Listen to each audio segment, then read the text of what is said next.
Anybody need anything? Pastor Scott Hayes is well loved by the people of Newark, Ohio. But years ago, they didn't know Scott as a pastor. They knew him as a menace. Some of these houses I used to come to and sell either weed or cocaine or meth or a combination of them. For Scott, illegal activities started out as entertainment. When I was 14 years old, I first started just drinking some alcohol, and I just did it a few times, and then it became an every Friday night thing, and then me and my buddy, we were taking flasks filled with liquor to school, then we started smoking weed. That quickly progressed to LSD, prescription pills, heroin, and cocaine. By the time Scott was 20 and joined the Air Force, he was a hardcore drug user, selling drugs to support his habit. I would use drugs and sell drugs, but mainly just to people I knew that were in the Air Force.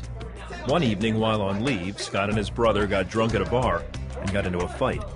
They were both arrested and released on bond. Later that night, they came back to the police department, and that's where the real trouble started. We had these large survival knives and kind of snuck up and took those big knives and cut the tires on the police cruisers. And we left and went to another policeman's house and threw a concrete block through his picture window. We went back to the Heath police station again, and we felt like we didn't do a good enough job, so we sliced the tires even on the personal cars that were parked in the parking lot. As if that wasn't enough, they went on to the police sergeant's house. I fired 4 shots through the house. It was very loud. Dogs were barking. I just kind of laughed. I almost felt like I was outside of my body and I was watching myself in every action I was doing. It sounds kind of weird, but I think I was just doing it to have a good time. 07-11-22 Scott and his brother were arrested and went to prison for 18 months. We would kid with some of the other inmates and say we were here on the family plan, which wasn't a humorous place to be, but we were definitely making light of the situation. When he got out of prison, Scott was discharged from the Air Force. He couldn't keep a job, so he went back to dealing drugs.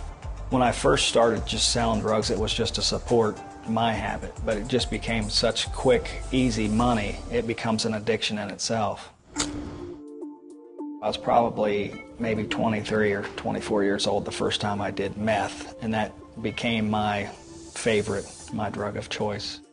Over the next 7 years, Scott overdosed twice. I had a lot of bouts with paranoia. You think somebody's out on the other side of the door, you're spending lots of hours pacing, you think people are after you. I had a couple of guns, several boxes of ammo. I was very delusional, and I became so upset or overwhelmed with it, I felt like I might as well just take my own life. I was in an unfinished basement, and I'd taken a dog chain and I tied it around my neck, and I stood up on a chair and I took the other end of the chain and I hung it on a pipe, and all I had to do was kick that chair out from under me. Scott passed out before he could go through with it. And then one night while he was out drinking, he met Bernice, a waitress who started talking to him. She invited him to church. God wasn't real to me. People that went to church were pretty much Bible-banging, weirdo kind of Jesus freak people. But I went there to impress her. I liked her. There was something different about her. Scott continued seeing Bernice, but he also continued drinking and using drugs. He hid his addictions from her, and 3 weeks later, they got engaged. Still, Bernice worried about him. He would be gone for 2 or 3 days at a time, and I didn't know where he was or what was going on or what he was doing, and so it was very scary. Bernice's pastor told her that Scott had to be free of drugs at least a year before he would marry them. Scott loved Bernice, so he started the long process of overcoming his addictions. In time, he became a Christian. I kind of was at my bottom, so to speak, at that time. I just didn't know, how do you deal with when you're feeling anxious? How do you deal with life on life's terms when things are going bad? How do you celebrate when things are going good, apart from, the learned behaviors of drinking and drugging? When I invited Christ into my heart to be my Lord and Savior, and then to really get deep in prayer and the Bible and being around other Christians and accountability and those things, what really started to help that process. In 1999, when Scott had been drug-free for just over a year, he and Bernice married. Scott has since become an ordained minister and is now chaplain of the Licking County Jail, where he was once incarcerated. God placed on my heart to go back and reach out to men that maybe experienced the same lifestyle and struggles that I had in my life. And so I wanted to be able to be the living vessel that God was to give them, to offer hope for them and for their lives. Scott is also founder of Look Up Ministries, which provides weekly meals and a free dental clinic. They also host an alcohol-free sports bar and cafe.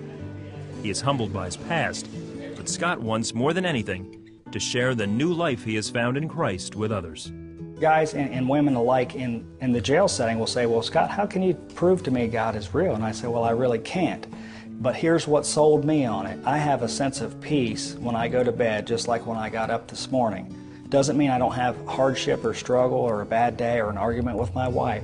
It just means I have a genuine sense of peace that I know only can come from the power of Christ.